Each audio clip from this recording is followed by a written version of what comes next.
why I turned some people off? It was the wish of my kingdom spouse, the King of Lyra. He asked me to leave some energies alone because I don't need them. I love my kingdom spouse. He's the King of Lyra. And because I don't want to cheat, and he asked me to remove those energies, I remove. Whether you people will understand this or not, it's none of my concern. I know that some of you will wonder how I communicate with the higher beings. One day you will understand if you can't comprehend now. I think I don't have to explain.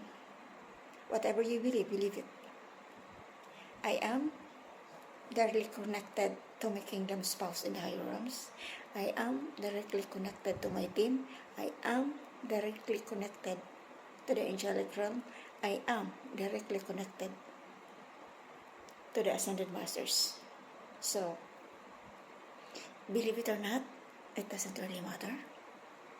What I did, I just obey my spouse. Alright?